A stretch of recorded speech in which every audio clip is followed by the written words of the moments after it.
Good morning, Robertson County. Good morning, good morning. How you doing? This is 1100 WSGI. I'm U-Turn Lavern, and this is One Street Over, a little thing we do every Monday through Friday from 7 to 8 a.m. We do this so you can know what's going on one street over from where you are. And I am so excited about this morning. I tell you, we already prayed it in because this morning I want to make sure I get out of the way and let you meet a couple of folks that we've talked about a couple of different times because um, uh, uh, Donovan Hilton has told me about them, and Donovan's not on the mic right now. But I tell you what, you take the mic real quick, Donovan, so you can kind of introduce these folks because you're the one who brought them to me. I first met Dominic. I'm wanting to say 6 months ago, maybe, and then you've told me about Denise. But why don't you go ahead and introduce these folks and tell them a little bit about them. But real quickly, because I really, as we were praying over this, I just want to get out of the way and let the Holy Spirit speak through y'all because this is a powerful story. So go ahead and introduce it for us. Absolutely. Good morning, everyone. And I just want to thank Dominic and Denise for taking time out, first of all, and just the coordination back and forth and the sensitivity of everything. So I just thank you all for your patience, professionalism, and of course, I stand in agreement with the prayer first and foremost for today. But basically, Dominic, Denise are just good people in the community, working hard every day. And Dominic and I met.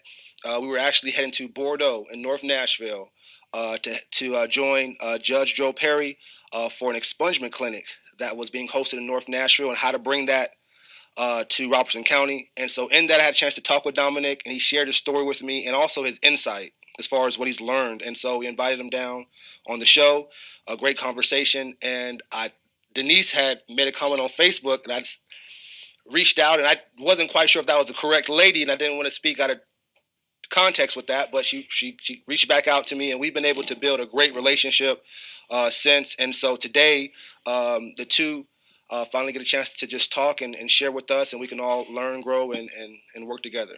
Okay. And so hand the microphone back over there to Dominic, and you've got to put that right on you, brother. Okay. So in introduction, this is Dominique. How do you say your name? Dominic. Dominic. Yeah. Dominic. Just very easily. I'm overcomplicating it, aren't I? Dominic Hudson and Denise Douglas. And again, when Dominic first came on, Donovan brought him on and said, I want you to meet this gentleman because I want you to hear his story. And then you unpacked a story about somebody from your church. And so how do you guys want to tell this? Denise, do you want to say hello? I know. Who wants to start? Who wants to start here? I don't know. How do we need to start this, guys? What do y'all think? Do you want to start with Dominic? Okay, Dominic, why don't you tell your story? Because everybody's like, what are you talking about, Lavern? Some of them may remember it, but you tell your story like you told it to me when I originally met you, and then we'll bring Denise into the picture. Good morning, beautiful. You just look beautiful, and I told them I said, are you nervous? And they're like, no, I am, because again, I'm trying to get out of the way, so I'm going to shut up. It's already 4 after, so Dominic, you've got the floor. Good morning, everyone. Thank y'all again for this opportunity. Uh, Shortly, I'm not going to be long-winded because I really want Denise to tell her story about forgiveness and what forgiveness does and what it looks like and what it's supposed to look like. But formerly, I was on the show and we talked about why I went to prison, and I went to prison for murder. In 2018, I came home in 2015. I made parole and came home. But you think about your life and the people you've hurt. Uh, I said I'd never come back to Springfield, and because I knew there was people here that I hurt, and I didn't want to feel like that because I was free.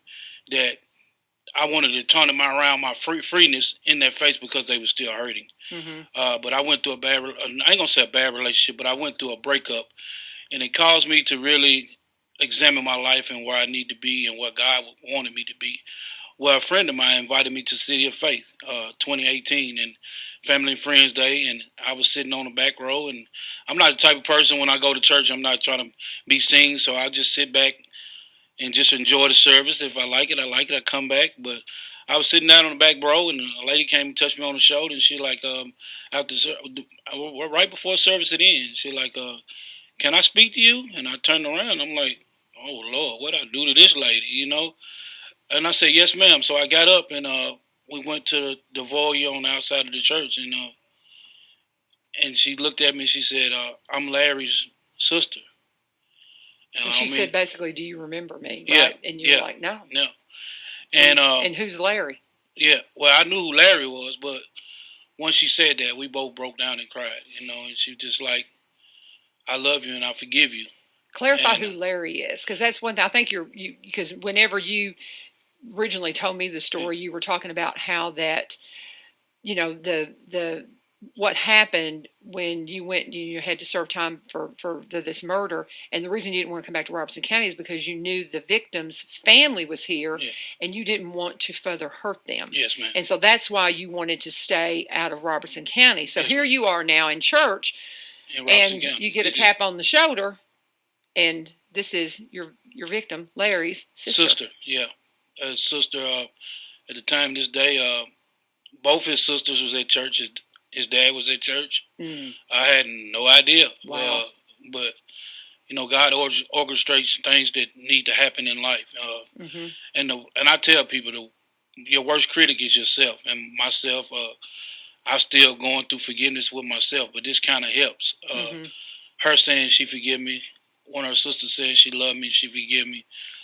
Yeah, true. Everybody's not gonna forgive it at the same time, but it's a process, and I thank God that He allowed this process, because even though I was physically free, I'm still mentally and emotionally free, bondage, because of what I've done. It's still hard to even think about and forgive myself, because I know there's people still hurting. Mm-hmm. And with that said, Denise, do you want to jump in here? Yes, I'll jump right in. Hang on just a minute. That microphone. There we go. Now we got it. Go for it.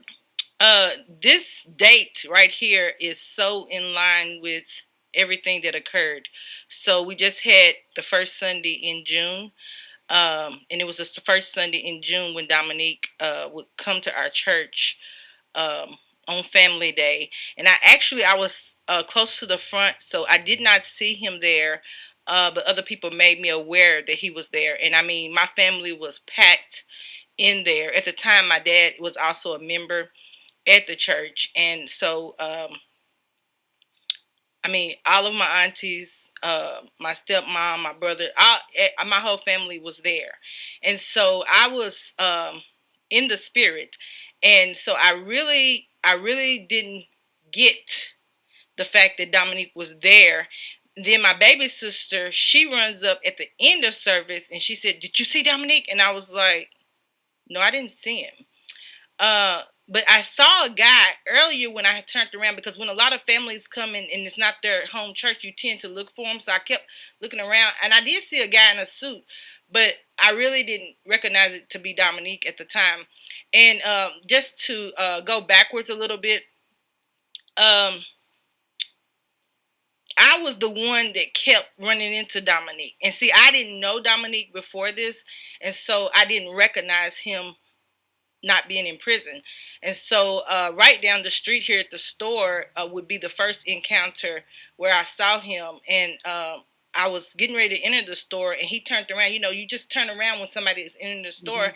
He wasn't doing anything wrong, but I just got back in my car. I never went in the store. And then a couple of more times I would see him.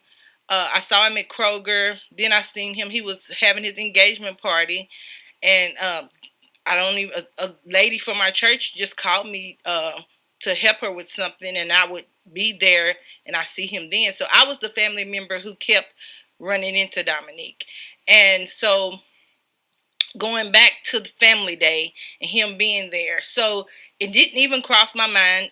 After service, we were going to Paradise Ranch and everything. And so, like, I love Paradise Ranch. It's such a beautiful place. So, and I had all of my family with me. So Dominique just didn't cross my mind. And so the very next day, I had took my kids to school, and I was logging on to work and at home alone, and just started crying. And I didn't really understand. Like, I was like, why am I crying? And then Dominique comes up. And so that whole week, I would relive everything.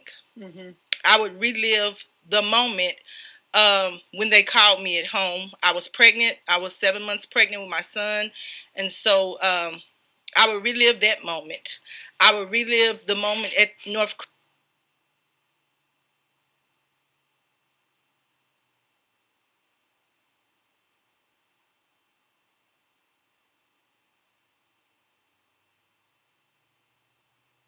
was just yesterday. So it was celebration time for her birthday that weekend as the week went on, and I was like, I can't go.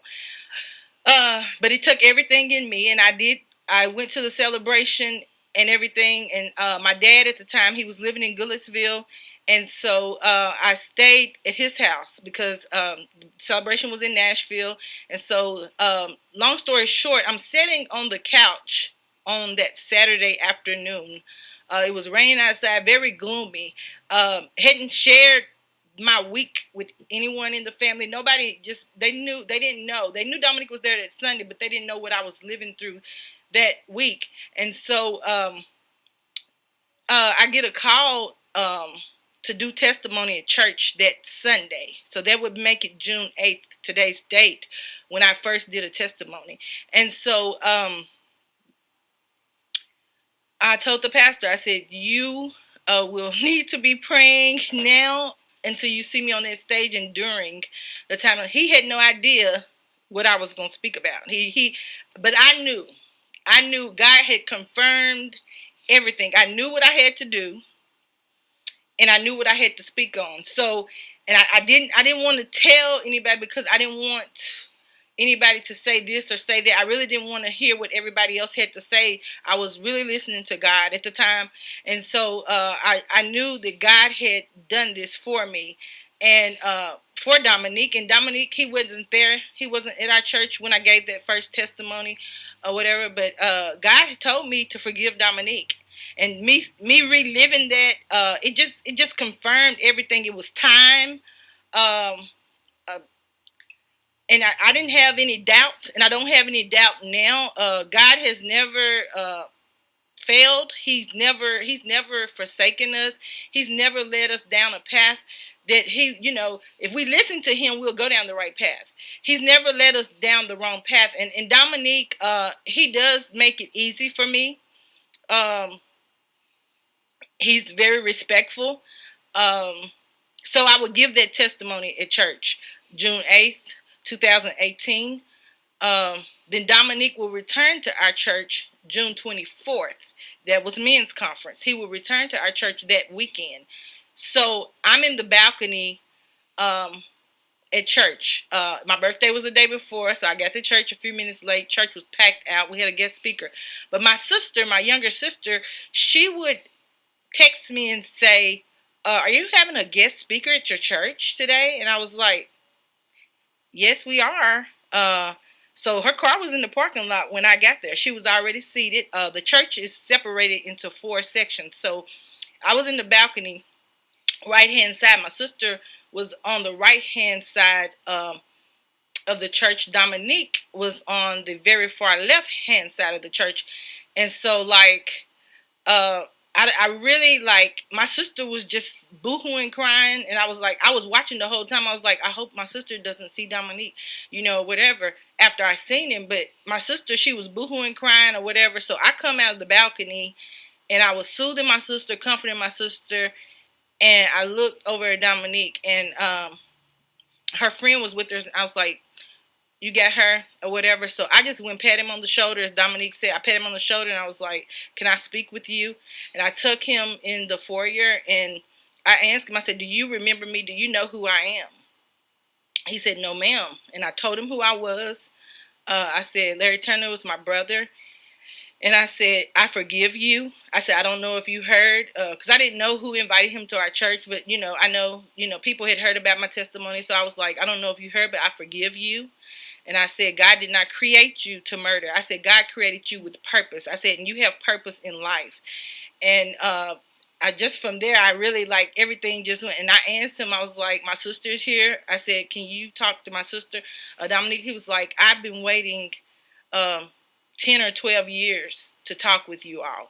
And so I just know that God did it. I know without a doubt that God did it. He had it already laid out, and I say sometimes I was like, well, why did he have to lay it out before me? Why did I have to be the person or whatever? But why not? Why not? And sometimes we have to take position, and we don't even want to be in that position. And I can just tell you,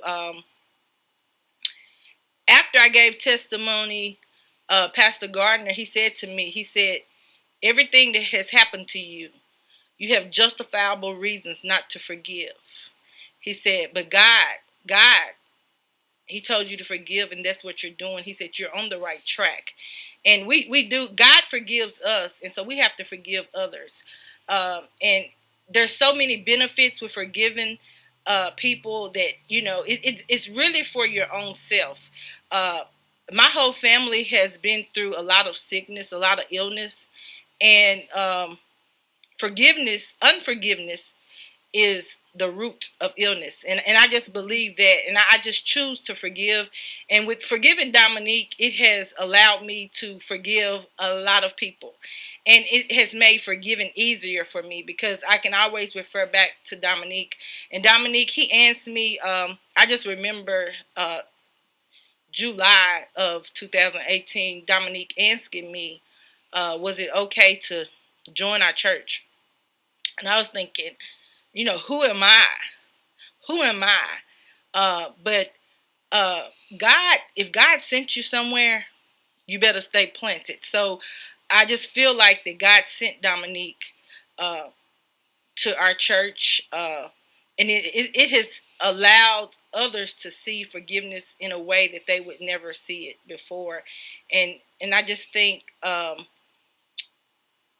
when we're faithful, when we do what God has asked us to do, we will see the benefits. We will reap a harvest. And I just feel like Dominique makes it easy for me because he is trying.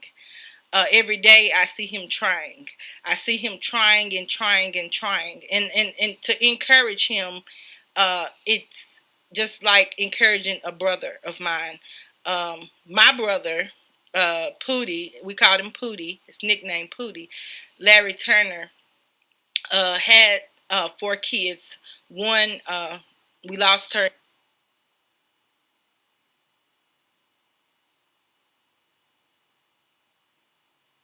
next year. So, and one, Alaric Hudson is related to Dominique, and he did not get to meet his father. So, it still is, like Donovan said, it still is very sensitive uh, to our family.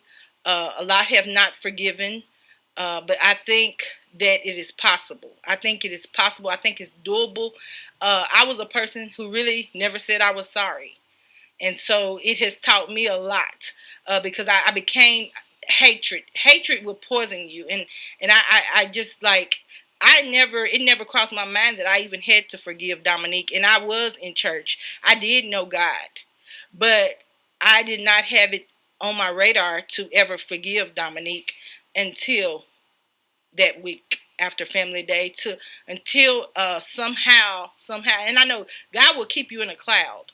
God will keep you in a cloud. And I just think he knew that I was so excited about family or whatever that he just kept me in a place till I was alone, so it could just be God and I. And so I just thank you all for giving the opportunity to tell what has happened. And Dominique and I have also we've been walking it, not just talking it, but we've been walking this forgiveness um, journey, because it is a journey. And you run it. There's dates, there's times um, that I don't want to face.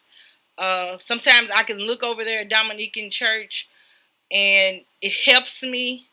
Uh, it's helped my healing process. Yet the pain still remains. Um, the thought of certain things sometimes bring us pain, and but Dominique saying I'm sorry, asking me am I okay, he's concerned about my well-being. And so it makes a difference when you see somebody really trying to engage with a family that he's hurt.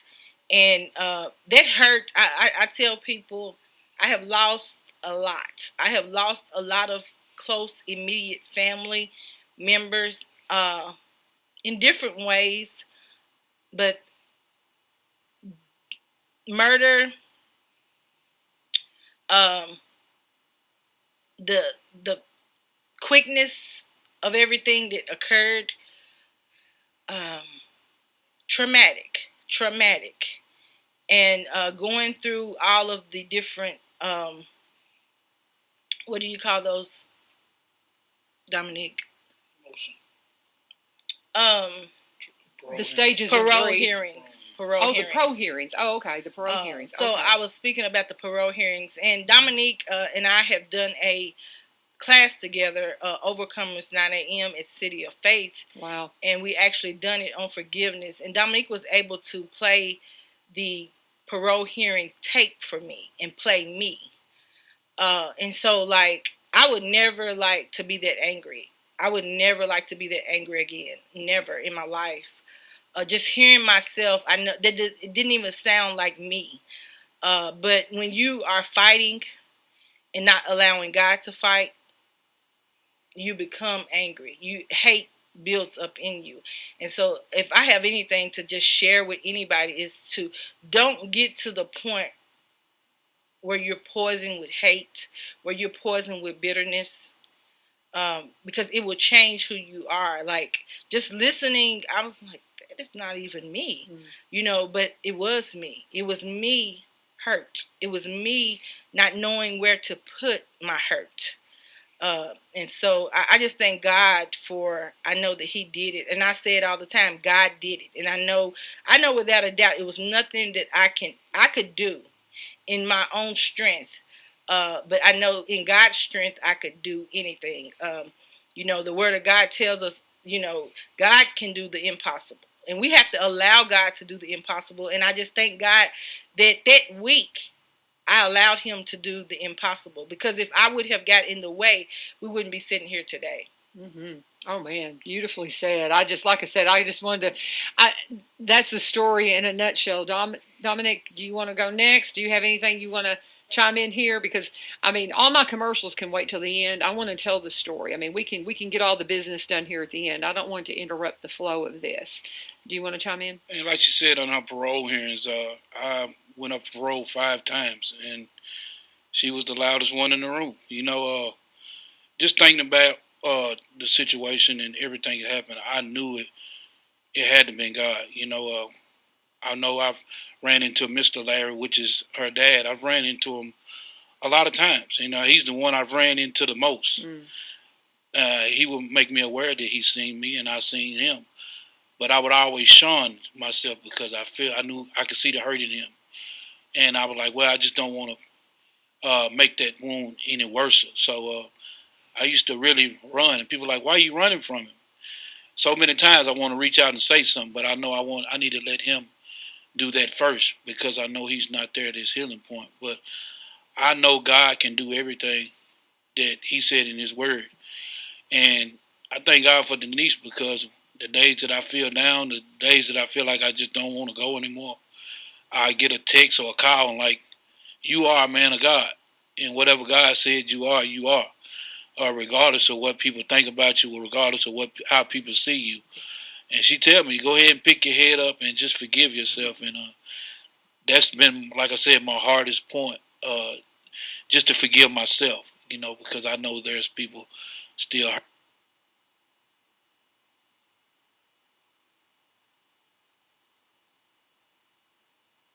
today. She said forgiveness don't look like when you get forgiven, when you forgive yourself, that means you have to pick yourself up and continue to live the way you know you should live. And that's just been my strength, regardless of who don't forgive and who does. As long as I'm doing what I'm supposed to do in the light of God, forgiveness is always going to be an opportunity. And she told me one day, she said, you might not never get to see people to forgive you. But as long as you stay who you say you are and be what God's called you to be, you'll be okay. And it's just been my strength every day, even though some days I'm like, I don't even know if it's going to work for me today. But that keeps replaying in my mind that I have to.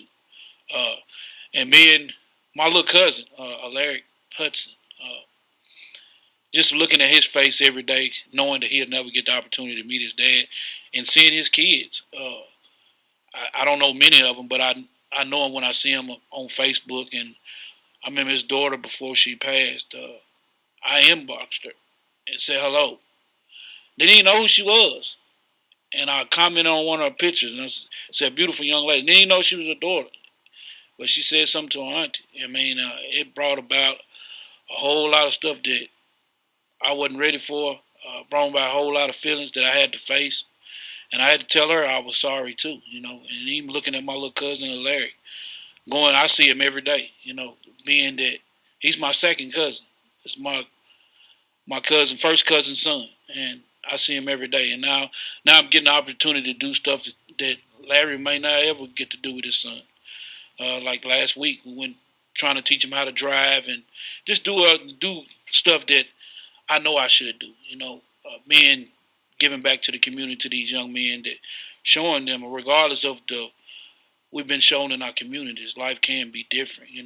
Going to prison and just looking at my life. Everybody has a little dysfunction in their family, and it's not to down anybody in my family, but I had a lot of dysfunctional going on, and it ain't nothing good or bad about it. It's just people are doing what they've been taught, and then me being a mentor in the community, it's just things that I see that can be different. But how can you look at a child that's been raised in a community that's dysfunctional and tell them, well, everything they've learned in their community, everything they learned in their household is wrong?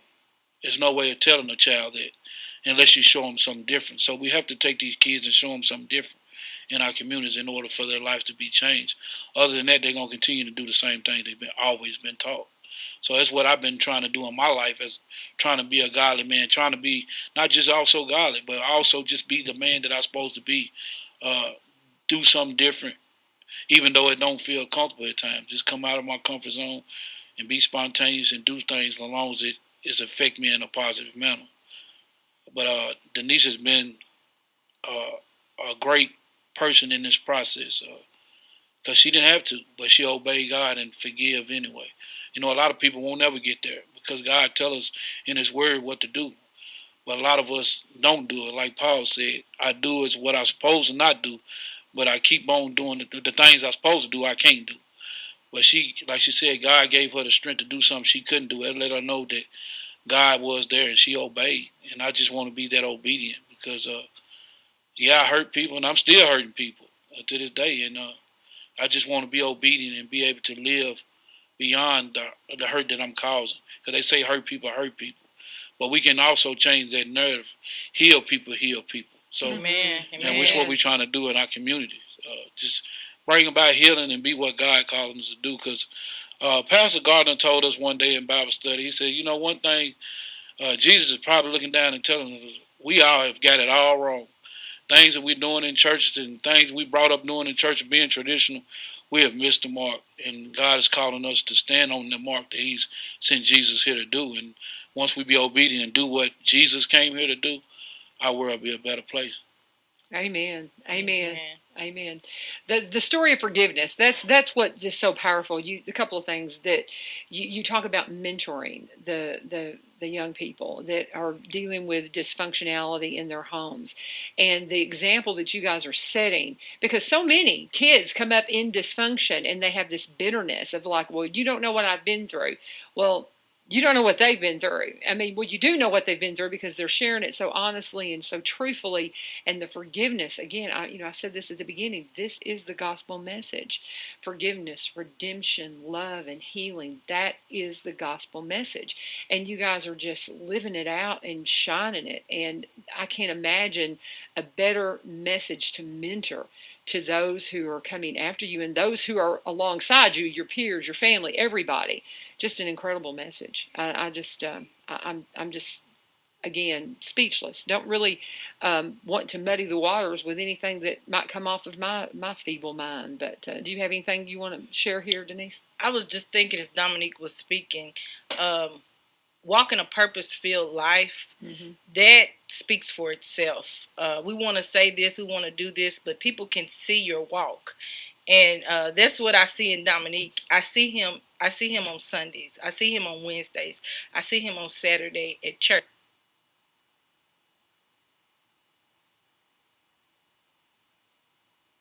Walk. And he's putting every effort in him. And along the way, we have to understand that we are imperfect creatures and that we're going to make a mistake, but we have to quickly forgive. We have to quickly forgive ourselves. And when we start to forgive ourselves, we will grow and we will be more happy in God. I tell people all the time, the joy of the Lord is my strength.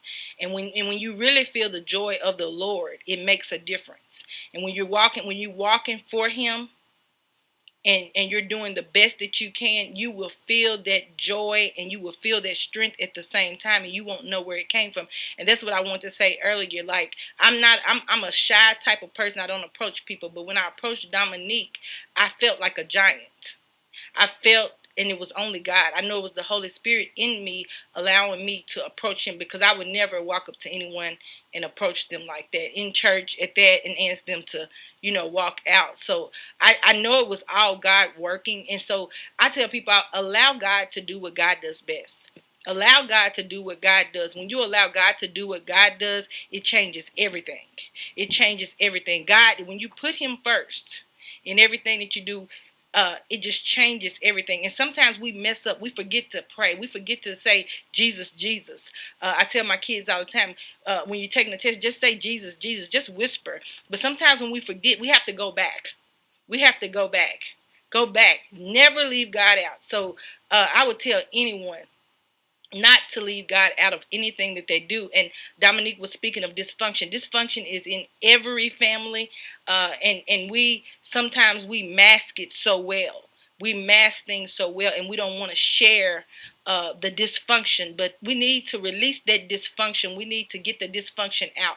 We need to spell it out to the younger kids, so they won't make the same mistakes, so they won't go down the same route, and let them see us walking through the forgiveness. Let them see us walking a happy life. Not, oh, I'm mad, I'm angry at this person because they did this. The blame. Take the blame off of a person and put the blame where it actually belongs, because the blame belongs on the devil. The blame belongs evil. It's evil. Any evil thing that we do, any bad thing that we do is not of God. It's of the devil. So we have to put the blame where it lies. Dominique came up in dysfunction. He had a lot of things that came up against him that would put him in a position where he would meet statistics, where he would get into prison, where he would have to go through this and that. But even in prison, when I didn't want to hear Dominique, when he was in prison, he was a good prisoner. If there is something that you would call, he was doing everything in his power to get out. He was doing everything in his power to have good standards while he was in prison. I believe it's like 28. He got 28 different certificates. He was getting every certificate that you can. But at the time, I didn't want to hear that. I didn't want to see that. I didn't want to listen to that. I didn't care what certificate he got. I couldn't get my brother back. That was me, and saying that. But I just thank and praise God that I can stand tall and I can say that God changed everything. And I don't God. When we were born, he predestined us to die. And so how it happens, um, we can never predict how things are going to go. I have a 22-year-old son and 15-year-old son. I can tell them everything right, but it's the choices we make. Mm-hmm. And we have to understand the firm foundation that God has given us. We still have to follow that foundation. We have to stay with that foundation, because the devil, he wants to tear that foundation apart. Mm-hmm. And so we have to stay with God. So I just tell people to stay with God. We have all strayed. We have all drifted. But we don't know if we're going to get to come back. We don't know when we go down the road if we're going to get to go back home. And so we've got to get this right. We've got to get this right. And for everybody out there, that you may have never dealt with murder, but you may have dealt with a husband leaving you. You may have dealt with a sister robbing you, a brother robbing you, a friend just mistreating you. Today is the day to forgive. Mm-hmm. Today is the day to forgive. Let it go. Start the process. Make the choice. And that's what I want to say. On June the 8th, I made the choice, and God did the rest. Incredible. And the date is so profound. That's what, we started out with, is that the opportunity for us to share this story with you guys came on the date that all of this started, back in what was the 2018. 2018. Now 4 years later, you guys are taking this message, and in your church setting, and that's the City of Faith Church International. Robert Gardner is the pastor there. Miss Peggy, who I just love them. They're so precious. But amazing congregation, in a place where you can go and witness this testimony, living out loud, right here, because they're both members. And you were talking about how that y'all have come together to teach a class, and are y'all planning to do that again? Do you think you're going to have? Do you The have anything on? opportunity, Yeah. Overcomers is at 9 a.m. on Saturday at City of Faith. So that opportunity came. Pastor Gardner and Peggy were out of town, Okay. and so the opportunity came then. But I definitely think it is something to be shared over and over and over again, because the impact. I heard from people when I did my first and second testimony. About forgiveness. I heard from people that I would never hear from. People contacted my mother. People contacted Pastor Gardner and Peggy that they didn't even know the story, even though they are here in Robertson County. They were not aware of this story, and so I do think the impact is greater than us, and I know that's why God is using us in this way, because the very people, the unusable, are the people that God will choose. Amen. We see that just in the lineage of Christ. Go and look at his ancestry and all the people who are so unassuming they're in his ancestry, and you're thinking, well, that's unusual that person's there and that person's there. We see that example, and when you can live it, like I said, living it out loud, right there. You want to add something here? You look like you've got something on the tip of your tongue. Was she just saying that? It made me think, because when I first came home and came to Springfield after forgiveness, she gave, and we went through our first initial conversation and talking, and I told her, well, I don't like even going to stores here in Robertson County, because I think every time somebody look at me, they know what I've done. And she like, everybody don't know. I said, well, it seems like when they look at me, they can tell me what I've done. And she like, you got to just get out of that, and you know what you're doing, and you know what you should be doing. Mm-hmm. Just walk in there and quit worry about what people think. And that's just been my whole thing. And I also want to say something about dysfunction. We were talking about that. A lot of people think dysfunction is always something bad, or it's drugs and alcohol. It's all this over there. But dysfunction will come in even when you got a family that don't even talk to each other. Mm-hmm. Like all the men in my family, we are really quiet. But I seen this trait coming down off of my little cousins. They will not talk. And it's just something we've always did. And I've been telling them here lately, like, talk to people, network. Because network is the best word. That's what I learned in prison. I didn't even know what that was, but the volunteers used to come and say, "Wait, when these volunteers come here, let them know who you are. Don't be shy." And I was just a little shy kid coming up. But it allowed people to really see who I am authentically, and not just be shied off to a corner. Because if you shy off into a corner, people can always have their exception of you, but not really know who you are. So I just been able to try to open up and let people know who I am, instead of them just trying to look at me and read me. And that's what I'm trying to show my little boy cousins. Like, tell people who you are. Go in the communities and talk to people. Don't be shy because they're your friends. Don't just talk to your friends. Talk to everybody. It's been a great experience. It's been just being able to just pour into them what I've been poured into. Just something different. And when I met Donovan, I watch him all over Facebook. I tell myself every day, I wish I could just go out there and just talk to people like that, but I'm just not confident yet. I just hope I can get there one day. I think you're getting there, and I'll tell you just something that that you keep mentioning, talking to the young folks, and the events that led to this, and how you can share with them, this happens, this happens, this happens, and the choices that were there that you could have made to have led you down a different path. The theme song to this show is called "One Street Over," and I love the message of that song, because my goodness, I live just one street over from stories that I will never know unless I go looking for them and understand them, and the things I can learn from somebody just one street over from where I live.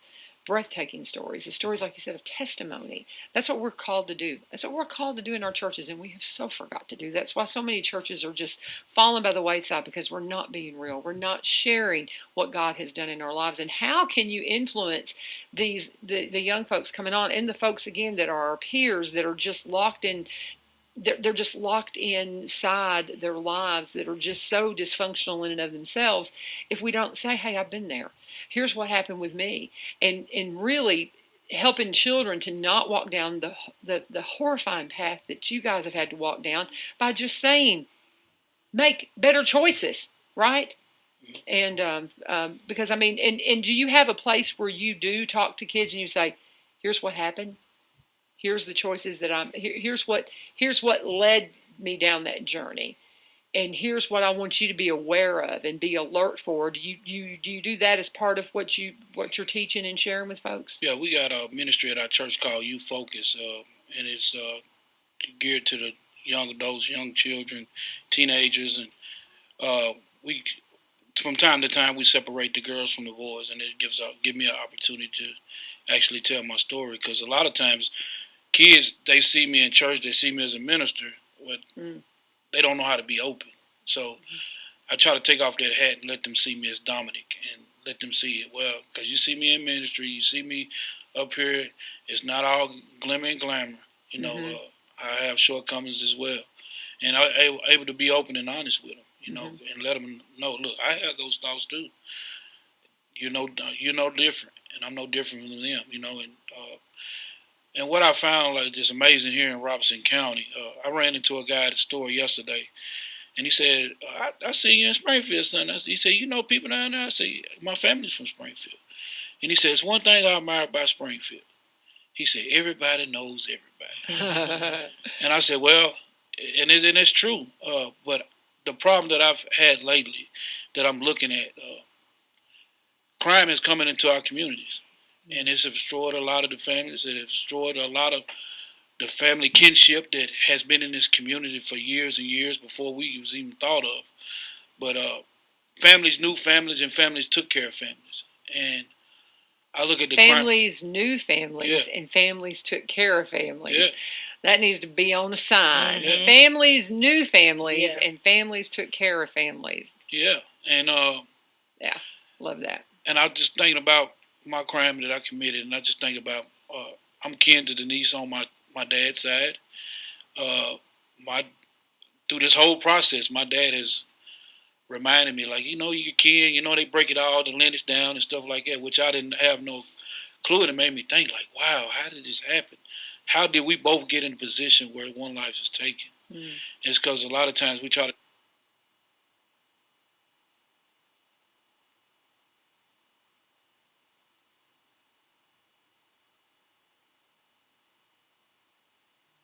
job to do, and the police had to come back into communities and build those relationships and restore what has been broken. Yeah, we can't really stand here and say it's all the police, and we all can't say it's our community.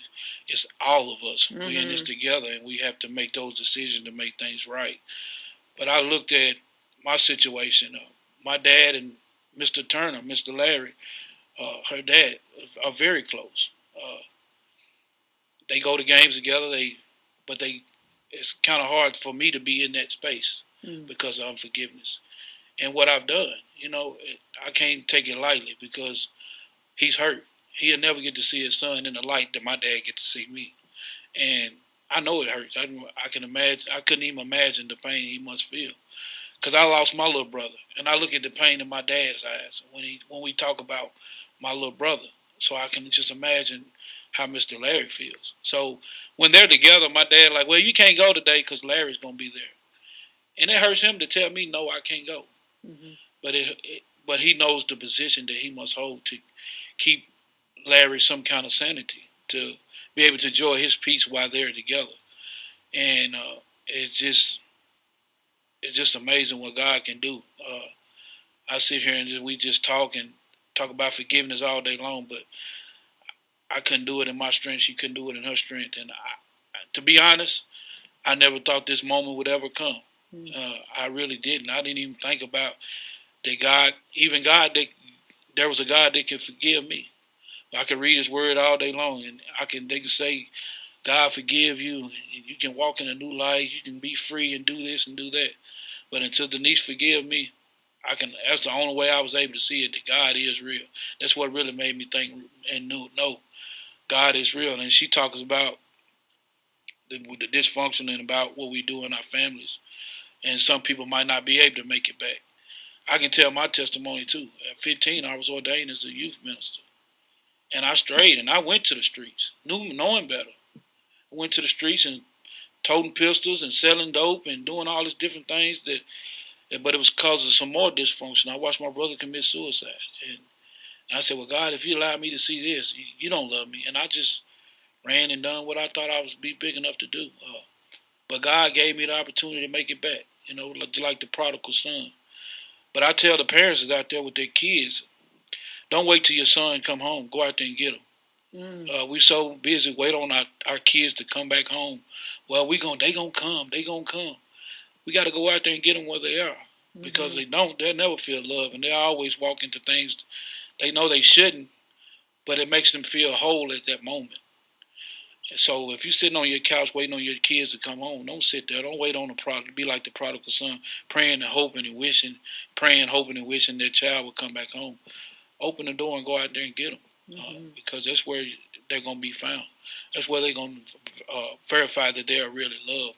When we can go out there and get them in the trenches and show them that they are loved. And that's what happened to me. Even though I was able to came back to the throne, I had a good support system that came and got me and said, "You're not what you've been through.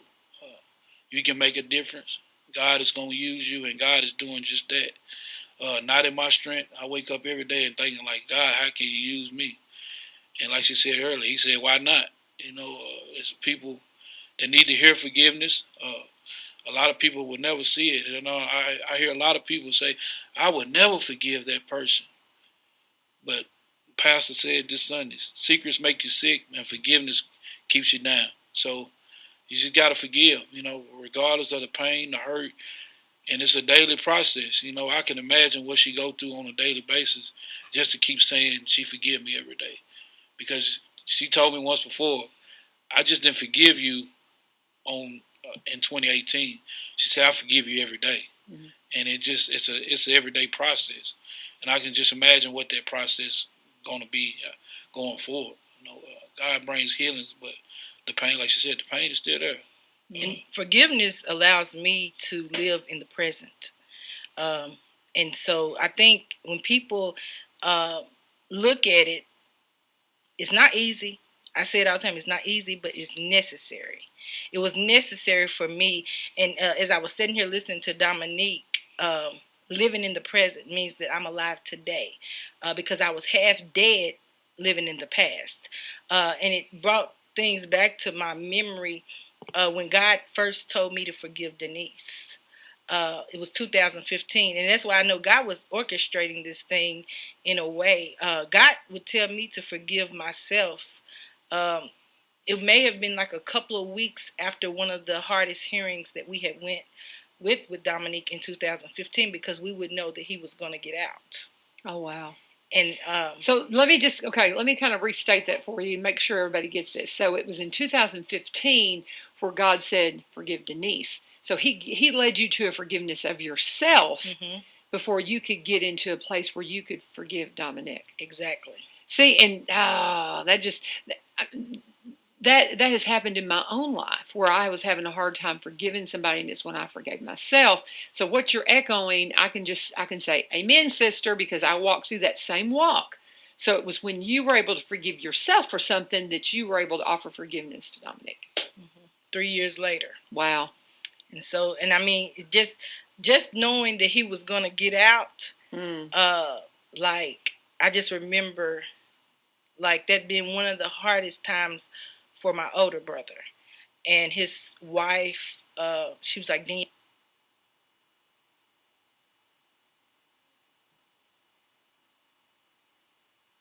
So she knew that, I could pray in tongues, and because there was nothing that I could say that could make things better. But his wife, she was like, I need you to pray in the Holy Ghost for him, because he's just, we would leave the prison and go try to eat, but there was no eating taking place. Just knowing that Dominique was going to be a free man. And that was something that we had fought for 7 years, for it not to happen. So, like, I can tell you, like, I just never. It just blows my mind every time I just think about what God did. Every time I just think about what God did for me, so I could move on in life. And I say that to say this, because after I forgave Dominique, God started using me in ways that I didn't even imagine. I didn't even think. I was not a person to talk a lot, not in a group setting, but one on one. And so people just start asking me to pray for them all the time, and God just led me to start a prayer call. And so I started this prayer call 2019, February 2019, and still today it goes on. And during COVID, like, people were requesting. I only did it once a week, but people were requesting, "Oh, you need to do your prayer call more," And so there's a need for all of us. There's a need for all of us, and God, He will use you the way that He predestined to use you. But you have to say yes to Him. And about the young boys, that's what drew me to this story. What the forgiveness part, the Dominique bringing me in, that really didn't draw me as much, because I know we're living it and walking it out. But what drew me to this story was two black men being on this radio station and wanting to help other black men, because I have two sons. And so, as a mother, what Dominique was saying, go out and get them. Don't wait for them to come back. We need some strong men, to get our sons. Go get them. Go get them, and to start getting them early. You're not too busy to go to the funeral when they're killed. You're not too busy to lock them up. But you're too busy to help them. So strong men that are walking in purpose, that are godly men that don't mind helping and mentoring. That's what this community needs. We have nothing else for these kids to do but the streets. The streets, they're going to offer them something that seems appealing to them. But we offer them nothing. Go get them. Go get them. Go get them. And I tell you, it is 8 till, and I've got 3 commercials I need to run through. I just absolutely did not want to interrupt this. I wanted to let this flow, and we'll come in. I'm just gonna real quickly go through my sponsors, but we'll go back in between and just kind of see if there's any closing thoughts, because Lee Marie's going to be popping in here in a minute with the Go Show. But incredible show. If you've not heard this, it will be archived. You can go back and see it. And I'm going to be talking to my friend Larry Souder, who does Stories of Amazing Grace at my congregation, and I feel pretty strongly that he's going to want to bring you guys in and produce an episode of Stories of Amazing Grace, which I was telling them that while the video is presented on different platforms with, where you can present video, the audio of that is presented on World Christian Broadcasting, which goes worldwide. And I think this is such a powerful story. And so I feel like we'll be orchestrating that. I won't put Larry on the spot, but I've already talked to him about it. And I mean, we're going to continue to share this amazing story. But I do need to pause for a minute. I need to talk about my sponsors who make this show possible. Cumberland Connect. I actually saw some Cumberland Electric people on my road as I was traveling in, and I kind of went, I wonder if that's it. If that's Cumberland Connect coming to bring me high-speed internet with speeds up to 1,000 megabits per second. That's a gig. I'm excited because I have lived with not good connectivity for a very long time, and if you live out in the country, you know what I'm talking about. I'm a photographer, and it's vital to doing the work that I'm doing that I can upload photographs, and I do a lot of video. I do a lot of media stuff. I have to come and sit in the parking lot of the radio station and steal Ebenezer Broadcasting's internet. And it's just kind of a joke between me and ILU, but that's what I have to do because I don't have high-speed internet, but it's coming. I'm on the map to get it before the end of the year, and if you want to find out when you're going to have access to high-speed internet, you can go to cumberlandconnect.org. www.cumberlandconnect.org and see the status map and see when your zip code, put your zip code in, and it'll tell you when you're projected to get the high-speed internet. But if you are a Cumberland Electric customer, you're going to have access. It's so cool. And they're talking no data caps. They'll never throttle your speeds, no residential contracts, free standard residential installation, state-of-the-art Wi-Fi 6 router included with the internet service at no extra charge, 24/7, 365 days a year. You're going to have technical support. They've got referral programs. And again, go and check them out at cumberlandconnect.org, and you can find out when they're coming to your community. But it's going to be awesome.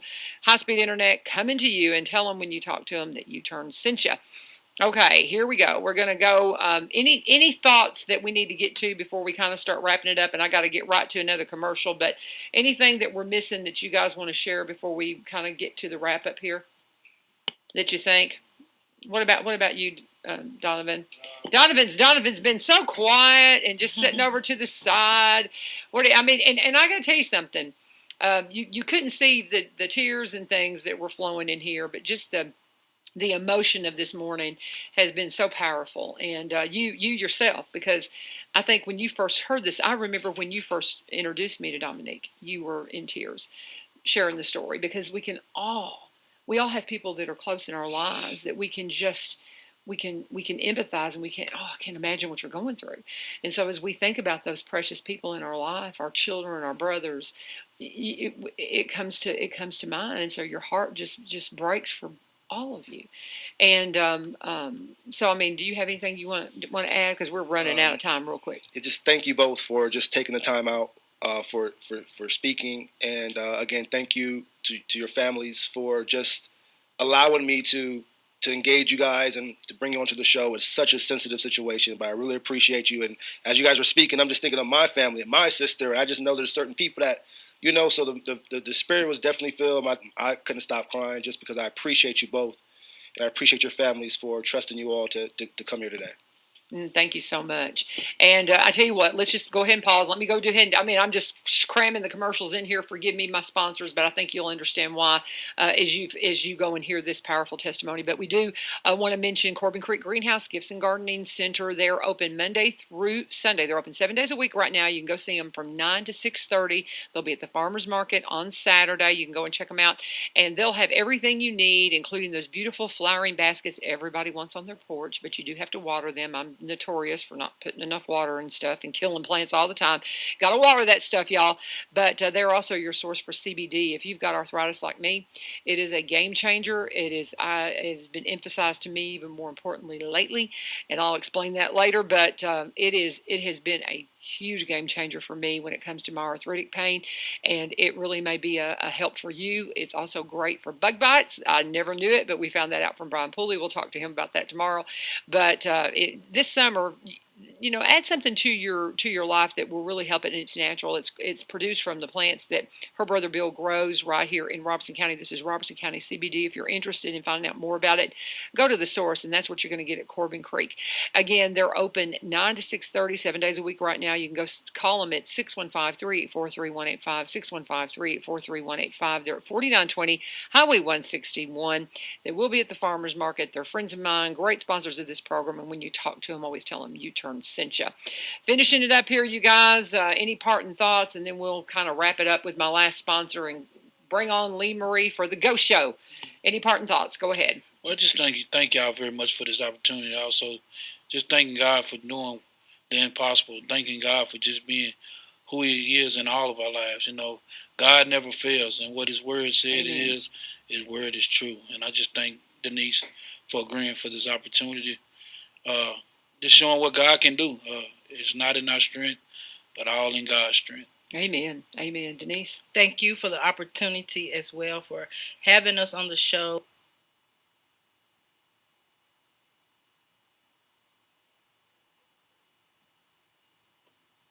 Very important for us to get it quick. Mm-hmm. Just forgive. Just forgive today. I just tell everybody to forgive. Forgive.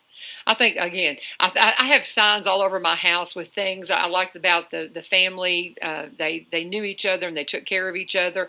And I think we all need, just on our wall constantly, forgive. Mm-hmm. Forgive. And when you do that, healing begins, and it just takes you over. Thank you guys so much for what an honor you gave me getting to share your story in this way. I'm just honored to know you guys, and the door's always open. So as you go to the church and you start sharing more about it, this is City of Faith International, where their church members, go check out this congregation. City of Faith International. Robert Gardner is the pastor. Sweet Peggy, his bride. They're just amazing people. It's an amazing congregation, and I can imagine there's going to be more opportunities to share your testimony there. And if you have something coming up and it's particular and you want to come on and make sure everybody knows about it, call me. Door's always open. Thank you so Thank much. you, and thank you, Donovan, always for just bringing me amazing stories. And as we head out, and we're a little bit over, I do need to share my last sponsor, and that is Barry and Rebecca Richards with the Exit Realty Garden Gate team. My friends here in Robertson County, they're from Cross Plains. They're one of us. If you are dealing with real estate community, if you're buying or selling, you want to make sure you're properly represented no matter what side of the table you're sitting on. Rebecca is one of the first in the area to be a seniors real estate specialist. She comes to the table studying. She's going to always stay up to date on everything she needs to know to make sure you're properly represented.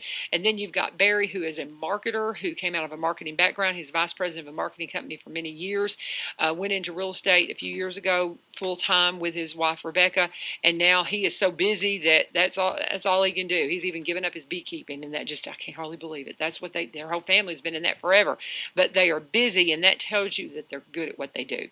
If you're needing representation, buying or selling, get a hold of them today at sellwithbecky.com, sellwithbecky.com, or see their listings at robertsoncounty.com. They buy and sell in Robertson County. They specialize, but they also buy and sell in the surrounding counties. Across the state line in Kentucky, they are dear friends. Can't recommend them enough. Sellwithbecky.com, sellwithbecky.com, or buy BUY, robertsoncounty.com. Always tell them you turned Cincha. Thank you for joining me here on One Street Over. This is 1100 WSGI. Stay tuned for the Go Show. God bless. Have a great day. And thank you guys again.